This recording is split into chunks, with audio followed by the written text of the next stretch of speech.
Hello, I'm Rida Fakhri in Washington, and these are the main stories brought to you by Al Jazeera.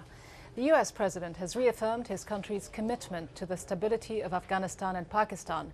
Speaking after talks with the leaders of both countries in Washington, Barack Obama said they will all continue to pool efforts against the Taliban and Al-Qaeda.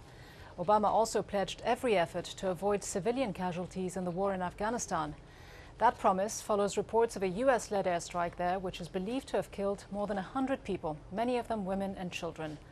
The deaths happened in the remote western province of Farah on Monday. The strikes followed an offensive by Afghan and international troops against the Taliban. Both Afghan officials and the US military are saying they are investigating the incident.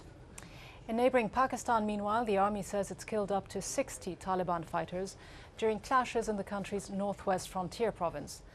The violence follows the collapse of a 3-month truce in the Swat Valley between the government and Taliban fighters. Intensified fighting has forced tens of thousands of local residents to flee their homes. At least 11 people are dead after 2 car bombs exploded in Baghdad on Wednesday. The deadlier of the 2 attacks killed 10 people and injured dozens more in a busy market near the Dura district. Attacks on civilians have increased in recent weeks as the deadline for the withdrawal of most US combat troops approaches. Rescue workers are scrambling to reach dozens of small villages in Brazil's north after heavy rains washed out roads and highways. Mudslides have killed some 30 people and made 200,000 homeless across 10 states. Now, authorities fear the situation could worsen as some areas have gone days without shipments of water or food.